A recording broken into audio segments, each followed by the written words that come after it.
John McCarthy goes off on Corrupt Judge Doug Crosby for his recent comments, who claims that he doesn't have much time to decide who he thinks has won a fight. John, do you want me just to read these comments and then you can go ahead. Yeah. All right. Sure. Go ahead. So here's a quote from MMA Junkie where Doug Crosby says, "You've got to assign a numerical value to what you just saw, and on average you get about 15 seconds to turn that score in, and if you write off about 5 of those seconds for the time it takes to write it, that leaves you about 10 seconds to make a decision about who won a round and who lost a round."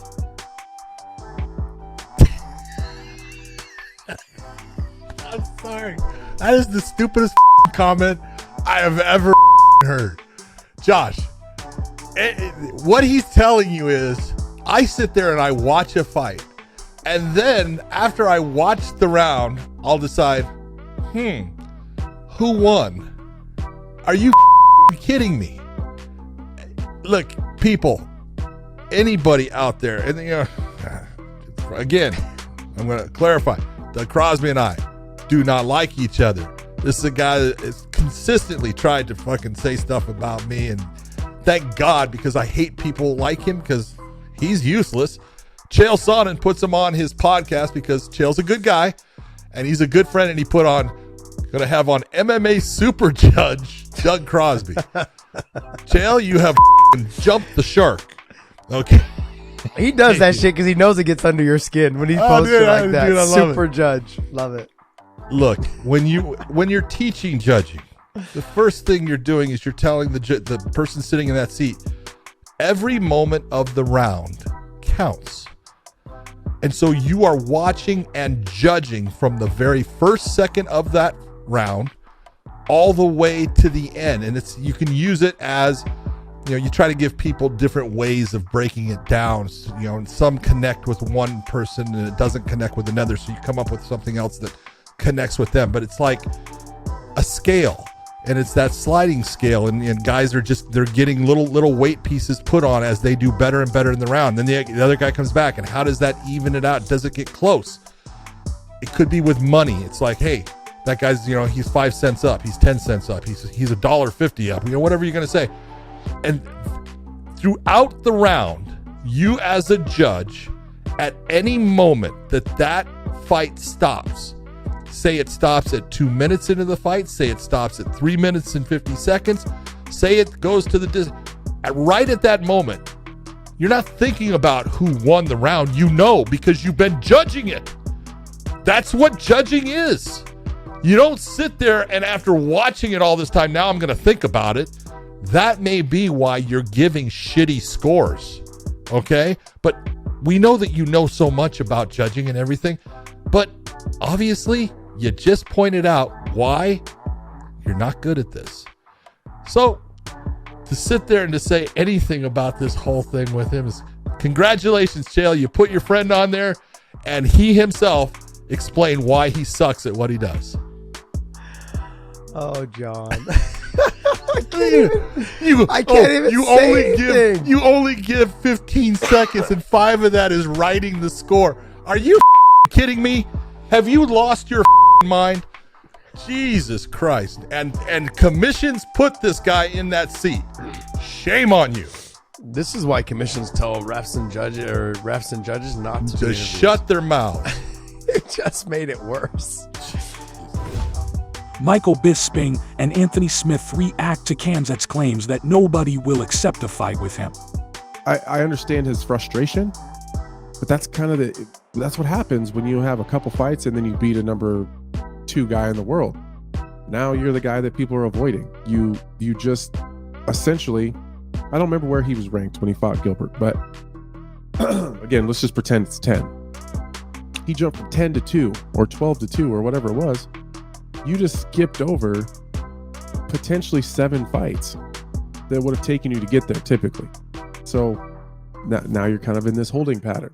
Playing devil's advocate though, or devil's avocado. So what he did there, he went from 10, 2 or 3, whatever it was. He's given the opportunity, if it is some lower ranked people, and when I say lower ranked, you're still highly ranked if you're ranked in 5 to 10, but he's given them that same opportunity to jump over some other people and we should be looking for the right fights. But the question that I've got, when I say the right fights, I mean, yeah, you do want to fight logical fights. There's no point saying I want to fight this guy if you're not ready for him. You get your ass kicked, you lose a ranking, you fall down in the court of public opinion, and it affects the trajectory of your career. That's why you need a good manager. But as I say, the question that I'm interested in is that I thought it was all but a done deal with Colby Covington. Khamzat versus Colby in London as the co-main event between a potential fight of Leon Edwards and Kamaru Usman, right? Of course, there's still this, is the hand damaged or not? Is he having surgery? Ali Abdelaziz says that Kamaru isn't having hand surgery. That was a few weeks ago, but I still haven't seen an announcement of that fight. You know, it's getting close. March 18th is the date. It hasn't been announced yet. But I would have thought Colby versus Khamzat as the co-main event. Number one, a ridiculous fight card. Talk about a great main and co-main. Also, someone gets injured in the main. There's someone there in the co-main to step up. And we've seen the UFC do have they've kind of started a somewhat a tradition of doing that where they can. Like, look at what just happened at 282. Perfect opportunity. Who was it? Yuri got injured. The co-main event became the main event. So that was a very, very smart bit of matchmaking to have them on the same card. But, you know, I mean, who do you think these people were that he's saying 4 opponents? I mean, if Colby's not happening, Colby for sure. He's got to be one of them, which I can't understand him turning that down. Then who else is in the rankings? That would be not Gilbert. Harrington, if you have anything to add, jump in here. Yeah, let me jump and look at these rankings really quick, because there's not that many people. I think Wonder Boy doesn't. That wouldn't really make any sense because he's injured. No, I know. That's what I just said. I said he's injured. He's having hand surgery, I think. But Bilal's been calling for that fight for a long time. See, Bilal, but that stylistically, Bilal and Khamzat would be a great fight. It makes a lot of sense. Bilal wants that fight that's going to get him and earn him that title fight. Now, they need to offer that shit to Shavkat Rakhmonov. That is the fight. Offer that goddamn fight to. I mean, Shavkat Rakhmonov is also undefeated. What is he ranked at now? Shavkat, just go down. There he is. And where's Khamzat? He's number 1. I mean, Bilal Muhammad would make a lot of sense. I mean, he's a massive 3. Yeah. Man, that just seems hard to. It seems hard to believe. Could you pull that back up, Brian? I'm sorry. I mean, I would just finish that point on Bilal. He's on a massive win streak. He deserves a title fight, but he needs that big breakout performance over somebody like a Khamzat Chimaev. Once you beat a Khamzat, you cannot deny the man. Listen, great win over Sean Brady. Of course it was. But again, you know, he's not one of the superstars of the division. Sorry, Anthony, you were going to say something. No. I was just looking, like, as you go down it, like, Usman, obviously he's trying to fight for the title. Colby, that's probably one of them. Yep. Bilal, I don't see him turning that down. Gilbert Burns, I don't see that turning it down. Stephen Thompson's injured. Jeff Neal has a fight. Sean Brady's probably too far down. Rakhmonov, though. I mean, come on. You've got the Shavkat versus the Khamzat. It's the battle of the undefeated. I think Shavkat's something like 15 or 16-0. That dude's good. He's so good. That's my hot take.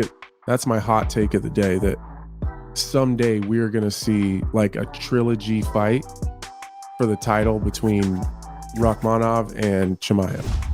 Paulo Costa releases footage of him sparring Bobby Green.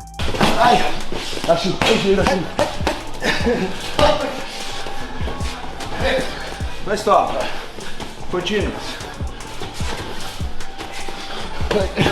That's good. Almost.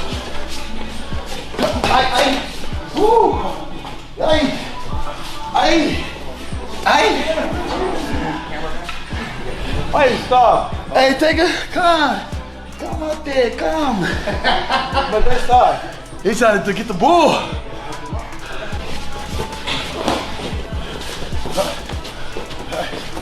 Hey, Almost. hey. Woo. Hey, Ellie. All right.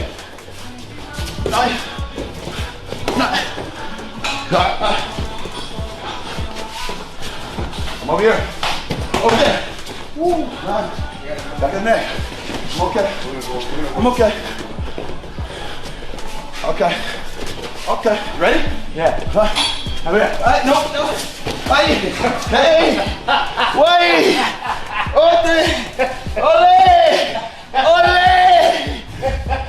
Rafael gets some training in with Luke and Marlon.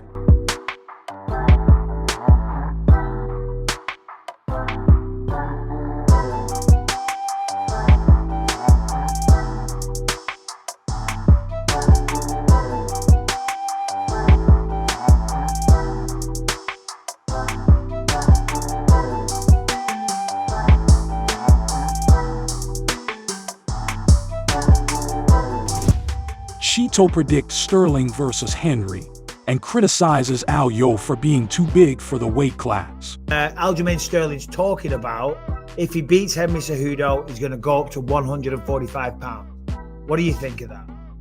I think he's too big for make the weight class. He's cutting that much weight is cheating to me. I'm like, you're kind of like a pussy if you cut that much weight because you want to be bigger and stronger. Because he really doesn't hurt nobody, but he makes you carry his weight, take you down. Like, I'm 155 pounds in or out of camp. I feel that's like a natural 135 pounder. And I'm still thinking I got a shit lot of weight because 20 pounds is a lot. That mother weighs like 170, 180 pounds when he's eating God knows what. And yeah, you can make that weight. That's why he's being KO unconscious because the amount of weight he cut. I'm like, if you touch him, he might go down. So I got two more quick questions I want to ask you about. Cejudo versus Aljamain. How do you see that going down? I believe Cejudo got a little more speed and have a better striking base. I just think Sterling is just too big for him. Like, he's gonna shoot a shitty shot, but the strength is gonna make him go to him and make him carry his weight. Because even Cruz was able to get to Cejudo's legs. I'm like, you can be Olympic, whatever you are, but this is MMA. If I punch in the face, you're not this problem. So it's a different animal.